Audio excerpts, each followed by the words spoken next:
కమల్ హాసన్, సిద్ధార్థ్, సముద్రకని, బాబీ సింహ, SJ సూర్య, రకుల్ ప్రీత్, ప్రియా భవానీ శంకర్ ఇలా భారీ తారాగణంతో శంకర్ తీసిన భారీ ప్రాజెక్ట్ భారతీయుడు 2. ఈ మూవీని లైకా, రెడ్ జెయింట్ కలిసి సంయుక్తంగా నిర్మించాయి. ఈ చిత్రాన్ని తమిళ, తెలుగు, హిందీ భాషల్లో ఈరోజు రిలీజ్ చేశారు. అయితే ఈ మూవీ ఎలా ఉందో ఇప్పుడు రివ్యూలో చూద్దాం. చిత్ర అరవింద్ సిద్ధార్థ్ అనే వ్యక్తి తన స్నేహితులతో కలిసి సోషల్ మీడియా వేదిక అవినీతి అన్యాయాన్ని ప్రశ్నిస్తాడు.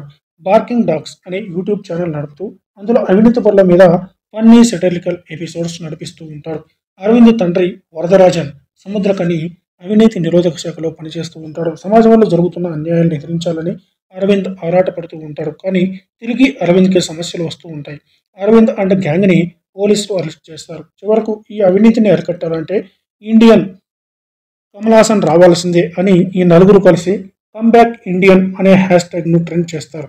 చివరకు సేనాపతి కమల్ హాసన్ రంగంలోకి దిగుతాడు. సేనాపతి యువతకు ఇచ్చిన సందేశం ఏంటి?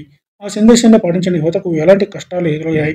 కమ్బ్యాక్ ఇండియన్ హ్యాష్ట్యాగ్ నుంచి go back Indian hashtag trend అయ్యే పరిస్థితులు ఎందుకు వచ్చాయి?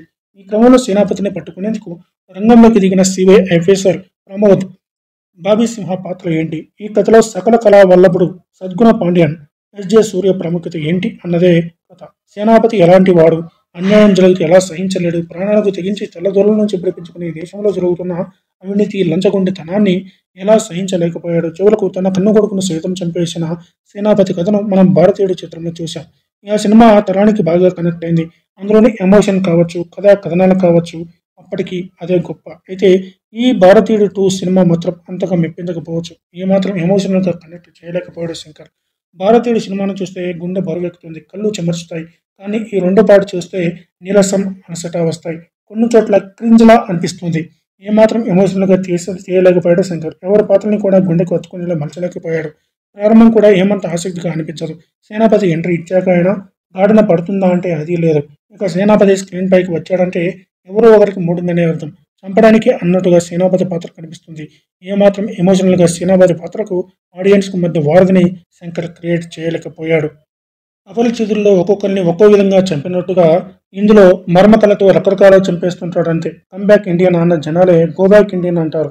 ఆ ఎమోషన్, ఆ లాజిక్ మాత్రం ఎవరికి ఎంతో చెక్కదు. ప్రీ క్లైమాక్స్లో ఇండియన్ను జనాలు రాళ్లతో కర్రలతో కొడతారు. కనీసం ఆ సీన్ అయినా జనాలకు ఎమోషనల్ కనిపించదు.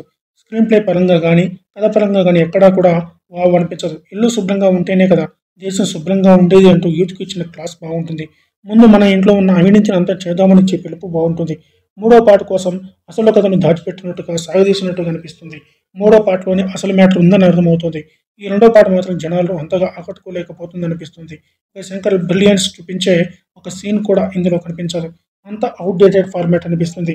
కథ కూడా ఊహకందేలా సాగుతూనే ఉంటుంది. ఏమాత్రం ఆసక్తికరంగా అనిపించదు. టెక్నికల్గా ఇండియన్ 2 బాగానే ఉంటుంది. టెక్నికల్ టీంను శంకర్ బాగానే వాడుకున్నాడు. విజువల్స్ అయితే గ్రాండియర్గా కనిపిస్తాయి. పాటల మీద శంకర్ మార్పు కనిపిస్తుంది. అయితే ఆ పాటలు మళ్ళీ వినడానికి, చూడడానికి పనికొచ్చాలని కనిపించవు. భారతీయుడు సినిమాకు ఏఆర్ రెహమాన్ ఇచ్చిన సంగీతం అప్పటికి ఇప్పటికీ ఎప్పటికీ నిలిచిపోయేలా ఉంటుంది. భారతీయుడు 2 పాటలు ఇంతవరకు ఒక్కరి నోటి నుంచి కూడా వినిపించలేదు.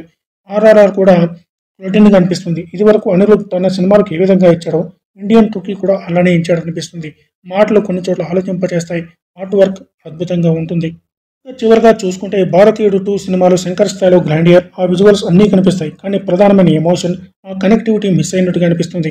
లంచగొండితనం, అవినీతి అనేవి ఇప్పుడు చాలా రొటీన్గా మారాయి. వాటిని తెరపై అంత ఆసక్తిగా చూపించలేదనిపిస్తుంది. 3 గంటల సేపు ఆడియన్స్ను థియేటర్లో కూర్చోబెట్టాలంటే ఇలాంటి కథనం సరిపోదనిపిస్తుంది. ఈసారి సేనాపతి అందరినీ విసిగించేశాడని చెప్పొచ్చు. ఆడియన్స్ పల్స్ను పట్టుకోవడంలో శంకర్ తన పట్టును కోల్పోయినట్టుగా అనిపిస్తుంది. ఆ స్థాయి మ్యాజిక్ను చూపించలేకపోయాడు.